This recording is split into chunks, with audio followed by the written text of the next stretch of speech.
জুলাই বিপ্লব ইসলামী বিপ্লবের পূর্বাভাস ছিল বলে মন্তব্য করেছেন বাংলাদেশ খেলাফত মজলিসের আমির মাওলানা মামুনুল হক।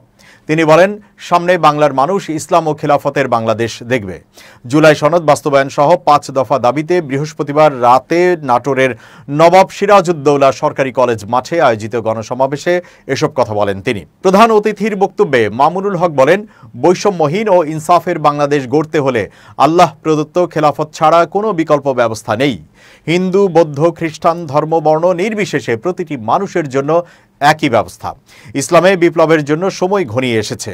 বাংলার মানুষ বিপ্লব করতে শিখেছে, বাংলার মানুষ জীবন দিতে শিখেছে, বাংলার মানুষ রক্ত দিতে শিখেছে, বাংলার মানুষ ফ্যাসিবাদ ও জুলুমের বিরুদ্ধে রুখতে শিখেছে।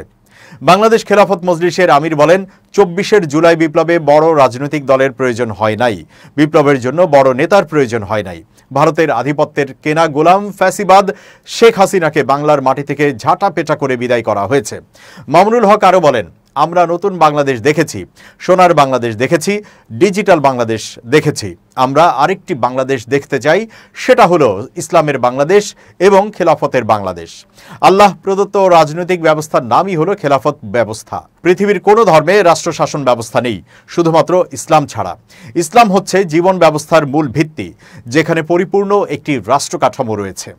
বাংলাদেশ খেলাফত মজলিসের নাটোর জেলা সভাপতি হাফিজ মাওলানা রেজাউল করিমের সভাপতিত্বে সমাবেশে দলটির যুগ্ম মহাসচিব মুফতি রুহুল আমিন, সাংগঠনিক সম্পাদক মাওলানা হাসনাত জালালী সহ সংগঠনের স্থানীয় নেতৃবৃন্দ উপস্থিত ছিলেন।